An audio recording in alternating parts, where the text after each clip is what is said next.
Is it on? Okay, good. Maybe it's not on. Maybe I got a big mouth.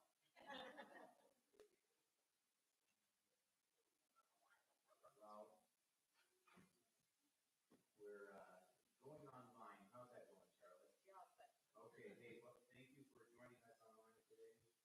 I'm committed to doing it even if I look like a default because I have got to put something on my heart and shit. So let's pray. Thank you for the opportunity for us to come together and worship you. I thank you for the opportunity that I have to give a word. I pray that you would speak through me and that you would take away my insecurities and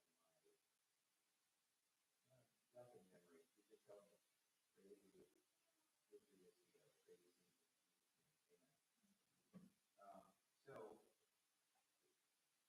I really appreciate the worship set. I really appreciate the worship team as always.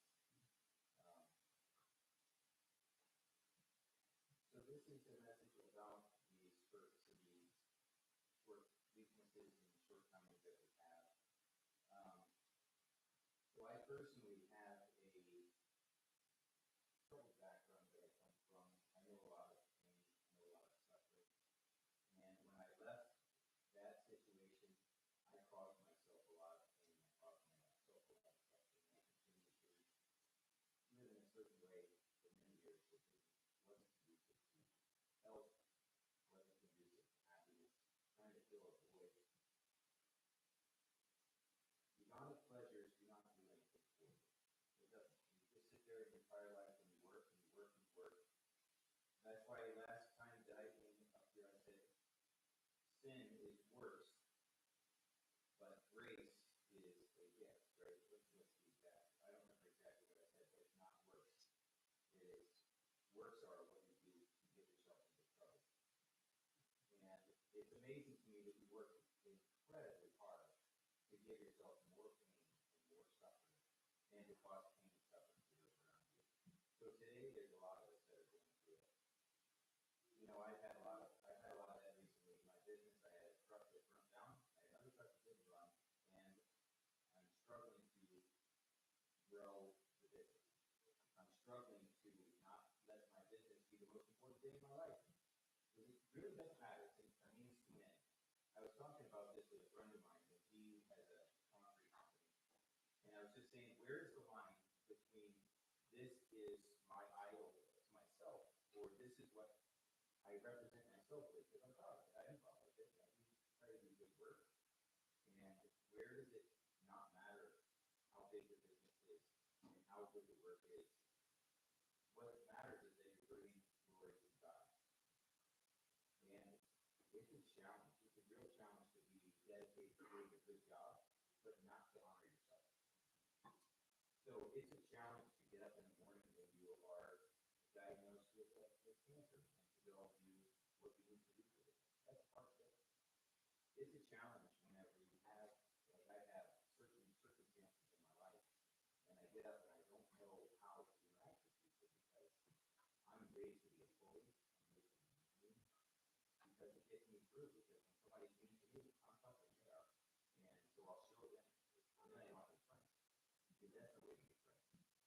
So how are you supposed to get on with life if you have all these burdens and you have all these things? That's what this is about. So recently, I would say in the last 100 years, so that's what recent time is, superheroes have been pretty much dominating everything. In the movies in the last 20, 30, 40 years, it's been everywhere. The comics have been for 50 years. And then before that, you had Superman, which Superman was kind of tongue in cheek named after, and they were like the Superman that Nietzsche came up with. You don't need God, you don't need anything. You're a Superman. But Superman is just an escapism. It's just an idea that the troubles of this world don't affect us, right? We're better than that. We don't need that. So we can dream about other things. When I was a kid, if I were to have a superpower when I was a kid, it would be a fly. And I would dream about that, actually. I could float. It was more like floating, but it was still, I would fly over places, and I had a dream one time where I flew, but I actually just thought I was going to crash. So, Did I fly? Did I not fly? I don't know. Does anybody else have a superpower? If they would have a superpower, what would they want? How do you guys feel?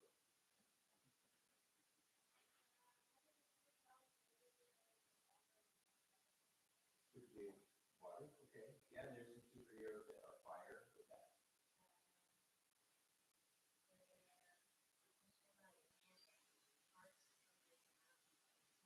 Okay. Yeah, that's cool. Creative. More of a creative thing.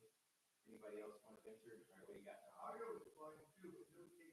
No cake. Yeah, no. No. Cake Please, was no wrong. thanks. So that's just a little bit of levity, but it represents something of truth because in every lie there is a grain of truth. You can't get somebody to believe something ridiculous. There has to be some truth in it. So the truth is that we have superhuman abilities. That is true. Because the way that we're designed, we are not whole just as a person going through life as a secular humanist that doesn't have any connection to anything else. You're not a whole person. The reason why I went through decades of my life trying to fill a void with hedonic pleasures is because I felt that huge hole where God is supposed to be. You were made as half of a person. You were made as half of a person. And without God in your life, without that other half, you are empty, you are void, and there's nothing there. And you feel that, and you go through your life trying to fill that void, and it doesn't work. It's if you were to do with drugs, they would call it chasing the dragon because you never ever catch it. You never do. Nothing. I can tell you, you will not. But we are designed to have superhuman ability. So for me, when I was a child, I wanted to be to fly, but God has given me the superhuman, unique ability to persevere through anything. You know what, God? I actually would rather have the superhuman ability to do everything really easily and right the first time and never have to do anything. I'm always persevering, Jonathan. The Wrights talked about a prophetic word. He went somewhere and somebody gave a prophetic word over me that I was like a team of horses. And that's great. But that's a lot of work. And I feel that. And you know the problem with that? Horses at least are smart. They didn't say donkeys. I appreciate that. Donkeys are stronger, but at least horses are smarter. But the problem with that is it's a lot of work. But the benefit of that is, and the problem with that is that I don't do things the easy way. Why do it the easy way when you can just do it the hard way? Why cut once when you can cut twice? You know, that is me. It's me through. Yesterday I went to go buy a truck, and God has made this a good situation. You would know that because the truck is not here. The truck is 2 hours away because it didn't make it a mile down the road. It had mechanical problems. But a month ago, I volunteered to take a subordinate of mine who I don't owe anything to. I owe nothing to this guy. He's a land corporal, and I owe him nothing. He wasn't able to get the drill, so I drove an hour out of my way to take him because I hate to let a little excuse if you can get the drill. And you never know, he might be actually having a hard time. And so I wanted to make sure he got there. And so I went and picked him up. I took him all the way to drill and I brought him back. He never offered any money, I never asked. And then yesterday, I broke down 7 miles away from the house. And he has a parking spot that I can use, and I parked the truck there, and I can go work on it this weekend. It'll be just fine. I didn't blow up the truck somehow, and I got a really, really good deal on a vehicle. Now, would I rather have $100,000 to get a really nice truck that I want to work on? Yes, but I'm a perseverance, Jonathan, and so that's not what I'm going to do. And so I tell that it's a little joke, but I have to make this personal because this part of it is what makes it relatable. I can give you a bunch of facts and a bunch of verses, but I really have to relate this point. God has given me the ability to persevere through anything. I know that about me. And I know that God has designed you with a superhuman ability that nobody around you can do. And it's remarkable. And you don't recognize it, maybe you need a little self-reflection, but it is a superhuman ability. Because let's say for that truck, if God hadn't made a plan a month ago, my truck would have been, I would have been in bad shape. That truck would have been broke down 2 hours away from home, no hope to get anywhere. I drove it and all the oil came out of it. And I said, I don't know much about trucks, but that ain't right. That's not the way they're supposed to go. But then I looked through it and I realized it was a head gasket, the rear main seal, and it wasn't that big of a deal. So they were kind of packed up and get it over here and fix it. But God made that plan. God also made the plan for me that I asked I did a job and it worked out that I got it done on Friday, and I said, hey, I need to buy a truck tomorrow, please, and I get paid. And he went and got me cash. God made a plan that I went and offered this guy cash, less than what he was asking, and he said, I would love to give it to you, because you're starting out, you're doing business, you're having the same trouble that I have, and I want to see you succeed, right? So those are all plans that I didn't make. My plan was to work hard and try to make things work, but God makes the difference. That's why it's superhuman, because it has not, only a very small part of that is being good. The part that is missing is listening to God. So, that, my tendency in that ability is reactive. God doesn't make us to be reactive, to go through life and wait for things to happen to us. We're not victims. I always say I'm not a victim, I'm the perpetrator. But I'm not a victim. I am to be proactive, not reactive. There are certain things that you don't get to choose. You react. My tire blows up on the road. I could have been proactive and changed it before, but maybe it had nothing to do with me and my reactive. I fixed it. I'm actually really in a good mental state because I am persevering. But my reactive nature allows me to let things happen to me all the time. I don't use my gift to labor alongside somebody. So that's a gift that I have, that somebody has a problem, and I can say, I see that problem, and I have an amazing amount of perseverance. Let me give you some of this perseverance. We're going to get through that. I'll encourage you, because I know that we can get through that. That's where I fall short, because I'm reacting to somebody abusing me, and I flex, and I move, and I just deal with it.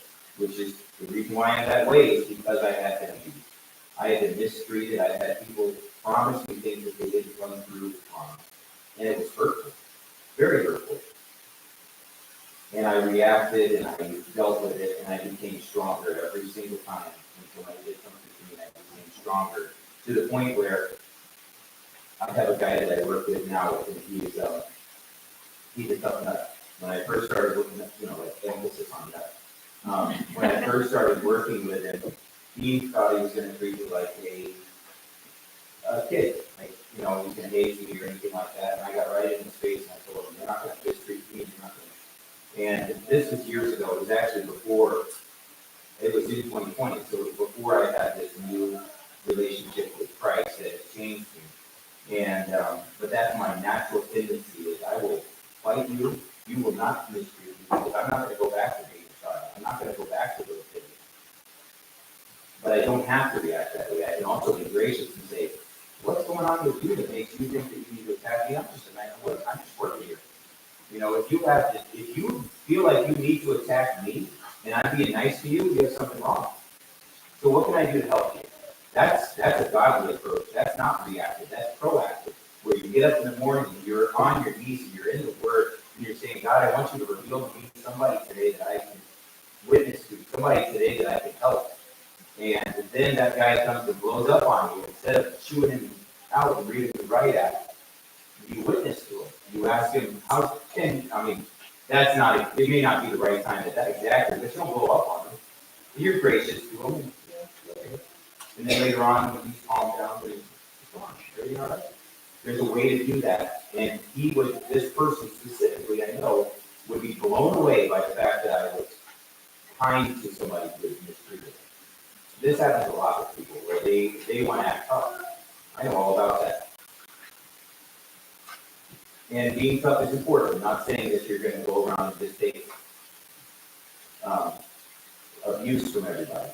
There's a way to do it, but that's being proactive. So that's reactive. Now let's talk about proactive. I'm going to,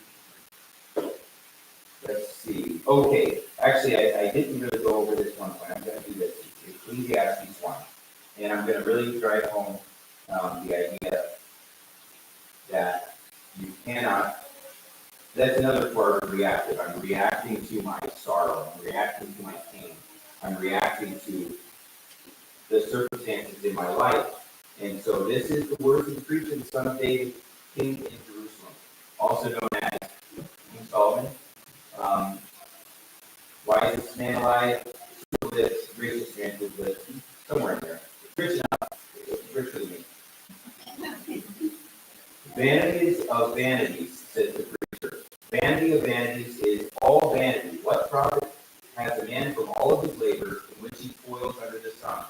One generation passes away and another generation comes, but the earth abides.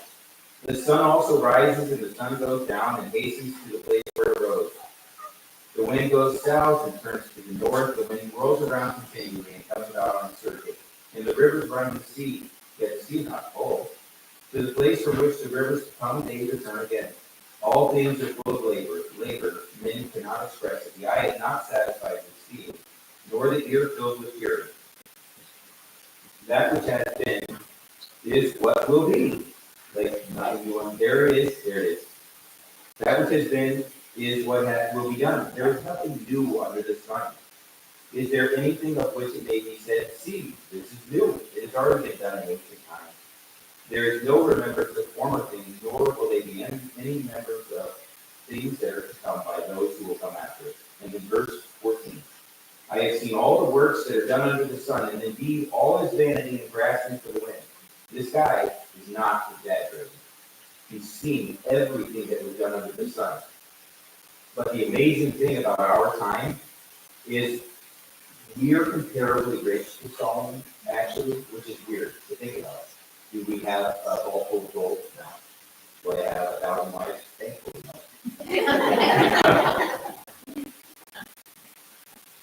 But I have, so there's a story about a king in France, and I don't remember exactly, so I'm going to be wrong, but it's a good story anyway. He had every night somebody would make him 7 different meals, and he would choose which one, and the rest would be given away. And so he was, because he was the richest man in the land, in the world, whatever, at that time, he had such a variety of food, 7 different options for dinner. That's crazy. I don't know if we can compare that and get 7 different options for dinner every night. I think I could actually drive an hour to get over 1,000. If I drive 5 hours, I could get, who knows how many go to New York City. There is an unlimited amount of options that we have for dinner. And this was, to this guy, a sign of his love. So we are comparatively rich to these old kings. We can also, that's not a comparison I need to make. However, we are comparatively rich to these people. We have access to everything that you could ever imagine. And even if you're very poor, you can still have it. And so you can relate to this. Vanity right here, when it says it's grasping for the wind, the picture is it's like a water vapor, like a vapor in the wind. So you're trying to get steam out of the air. You're trying to gather smoke from the air and try to catch it in the hands. It's going to blow away. It's nothing. And then it will dissipate. Not only is it, you're not going to keep it, but it's going to dissipate and dilute it. It's gone. It's vanity. It's nothing. It will not fill you. We can do all those things, and that's why we have so many sad people, because they have realized how impossible it is to fill that hole in their heart with things, with company of people, with substances. You cannot.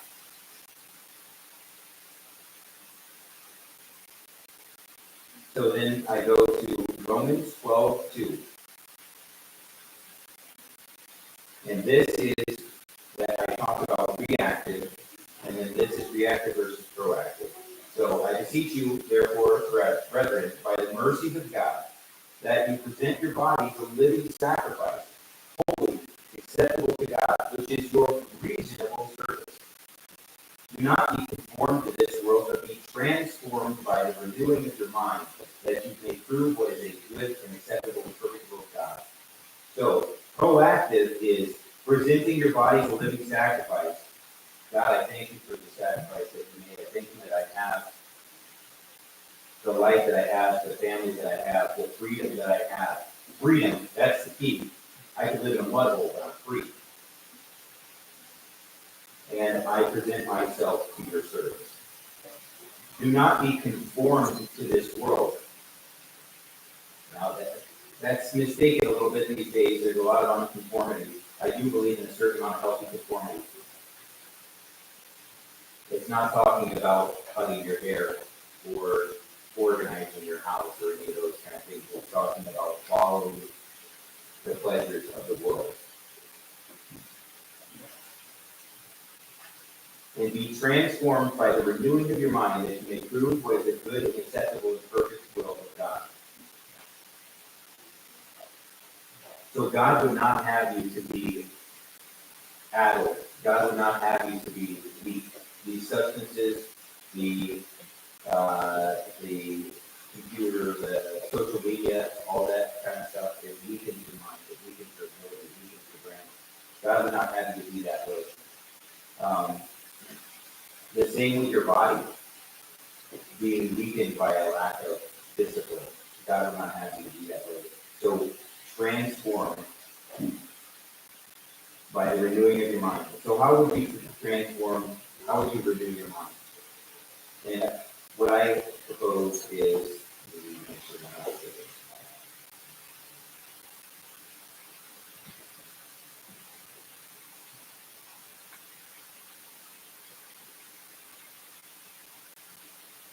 how do you renew your mind? So Philippians 4:4-9.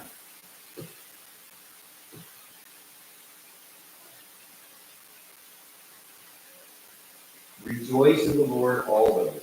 And again I say rejoice. This practice, just that verse 4, this practice has changed my life.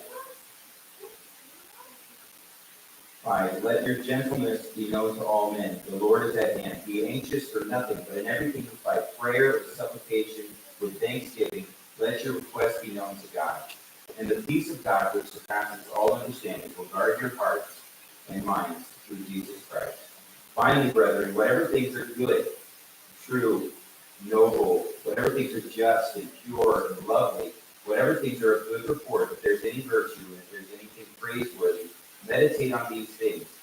The things which you've learned and heard and saw in me, do these do, and the God of peace be with you. So there's a little thing at the end there, verse 9, that's in addition, but the way that you do that is to change your perspective.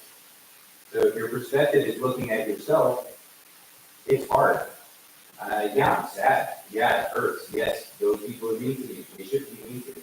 Whenever I go out the handle, why are you treating me this way? You should be mistreated. If I'm focused on God, if I'm focused on thankfulness, I'm thankful that I get this, that, the other. I'm thankful that God cares for me. I'm thankful that God cares for my family. Those things they do, they're trivial.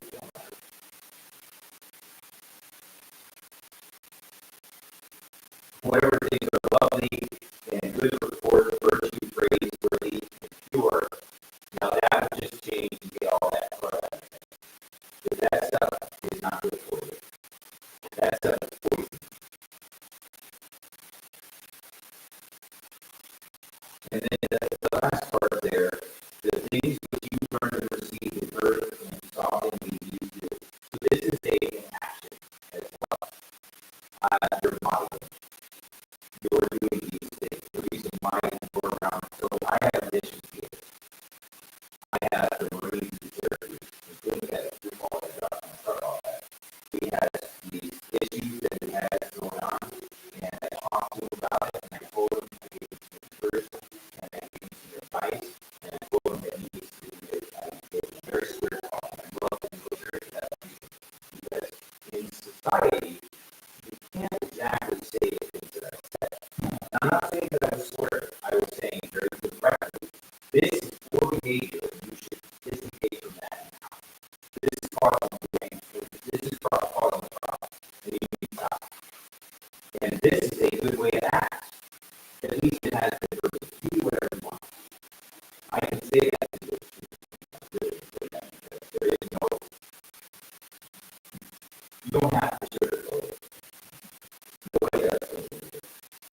And that's the other thing, is nobody sugarcoats it for me. They say, Sherrard, you're a staff sergeant. You should be acting like that. That hurts. That's anything.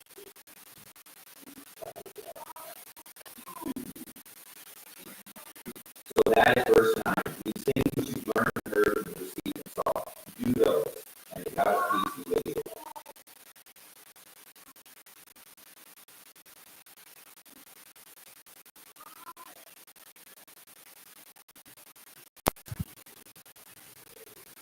And when it comes to renewing your mind and transforming and becoming a new person, 2 Corinthians 12:19, for my grace is sufficient for you. God's grace is sufficient for you. God's grace is sufficient. When He died on the cross, He died on the cross for your sin. He died on the cross for your pain and suffering. He died on the cross for your hurt. He died on the cross for your shortcomings, for your insecurity. All those things, His grace is sufficient for you.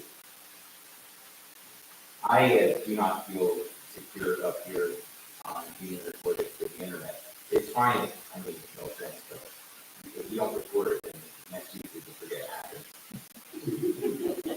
But if I put it on the internet, then I'm going to tell people that I know, hey, I want you to watch this. And maybe they'll watch it, maybe they'll get something from it, but I can, God put it on my heart to do that. And so that's where God's grace is sufficient for me, because I am certainly not altogether in that way. God's grace is sufficient for pain, suffering, weaknesses, shortcomings, insecurity, identity crisis, imposter syndrome. Have you guys ever heard of that? Imposter syndrome? I feel that all the time. And the reason why I feel it is very, very simple. Because it's make believe. Because I'm not actually a contractor. I'm not actually a marine. I'm not actually, these are all labels that I do think that do. But what I am is a child of God. Right? So that's God. That's Jesus Christ's blood on you. That gives you your identity. Anything else is not true. It's not true. You're a child of God. You, God Christ, would have died on the cross for you. If nobody else existed, if everybody else rejected it, while you were yet sinning, Christ died on the cross for you. The time is not a thing with God. It's only gives for his time today. Time is not a thing. So while you were sinning against him, while I was saying, God, why have you done this to me? This hurts. This is painful. I can't believe that you allowed me to go through this. Christ died on the cross for me.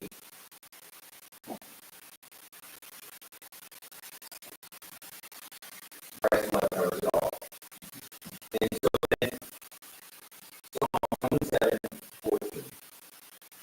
This is what the title of the message is. And this is what the message is about. Is to wait on the Lord. Be of good courage, and He shall strengthen your heart. Wait, I say, on the Lord. And so you identify what the strengths are and where your weaknesses are. You transform your mind. You are transformed by the renewing of your mind. So that is a active verb. That is not one time. Okay, well, good is that. That's every day. Every day transforming your mind, because every day you're going to be inculcated with worldly things. And that's going to keep you from being conformed to the world and being transformed by the renewing of your mind. You do that. That's the second step. And then you're waiting on the Lord. Be of good courage, and He shall strengthen your heart. Wait, I say, on the Lord. So so then this is for Psalms 118:22 and 23. The stone which the builders rejected has become the chief cornerstone. This was the Lord's doing. It is marvelous in our eyes. There's a Jewish legend, it's just a legend, but it's true, it was hilarious, that there was a stone that was meant for an important place in the Solomon's temple. And at the beginning of the building, it was rejected because it didn't fit. It looked weird. What are we doing? So they threw it off and we. And it took them years to build the temple. Years. And towards the end, the whole time, if people walk by, they're like, I can't believe they made that mistake on that stone. What a joke. These guys, I can't believe this guy's an idiot. I can't believe he would make that stone. And so they go through the entire building of the temple, and at the very end, they discover it's the cornerstone, which they mocked, drew moss. It sat there in the corner. It sat there to the side. And it was the most important piece of the building. And so that is a type of Christ because he was rejected, he was mocked, he was crucified, and he is the chief cornerstone. But it's also an example for our lives. So let's go with Noah. So Noah really went out on a limb. I'm not sure that anybody's ever gone out on a limb like Noah. There's been a few, but Noah really did it. He built an ark where there was no water. And there was no, again, you can believe things differently. I believe no rain because of the firmament. I believe half the water came from the firmament and half of it came from the deep. So if there's no rain and there's no water there, how is there supposed to ever be water there? And this guy spends a long time building it, a long time. And everybody mocked him. Talks about it. Everybody mocked him. And then when it came time for the flood, him and his family got in. We got the animals in there and God shut them up inside. And then what happened? The people banged on the door and they perished. They were judged because they did not believe. Right? And it says Noah had faith, it was counted to him for righteousness. Faith. He really, I'm telling you, you cannot go out on a limb more than Noah.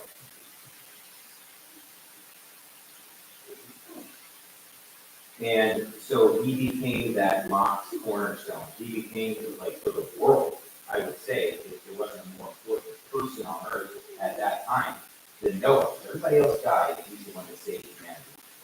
As a person, I'm not saying that God did it, obviously. But instead of being that clown that everybody made fun of for decades, he was the savior of the world, right?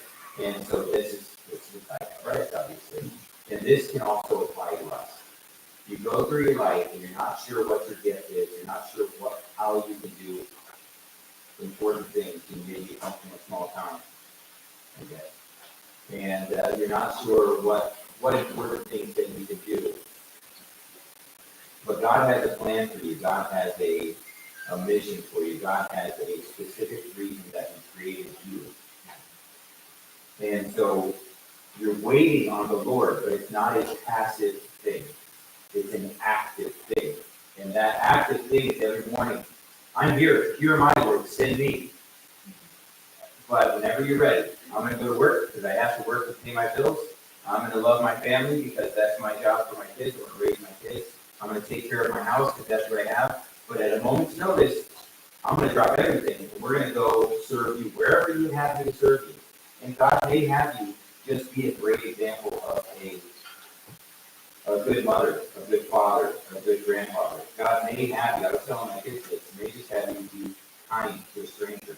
And that may be all the difference in the world. But God has a specific purpose for you. And that's where this waiting on the Lord is. Wait on the Lord with a purpose. There's a, I don't know if I can remember the name. There's a guy who's David Goggins. He is a nut. He's a Navy SEAL, and he writes a lot of books, he's on podcasts, and he does all this stuff. I'm not sure that he's exactly representative of me, but he says that his motivation in life is a dream that he had. A dream that he died and went before the judgment, and God said to him, he starts reading off a description. It says, all right, Navy SEAL, runner of marathons, ultra marathons, inspiration for millions and millions of men. And David raised his hand like, sir, I need to trust, but I don't think you talked about me. I'm actually an exterminator. I have to say I'm kind of the way actually I've never run in my life. I don't think they taught me. God said to him, well, that was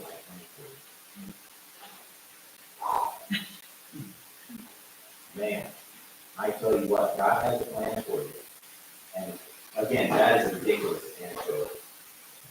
Because like Jake says he's gonna be maybe sick and like I don't know, but that God has a plan for you, and it's equally as important. And it's up, we have to be actively looking, actively seeking, actively praying. And so that's really all I have. I appreciate the time. I'm gonna pray and we'll have the worship team. We're gonna have communion. I'm sorry about that. So yeah, let's just transition to that. That's great. I was actually really excited about communion. Yeah, my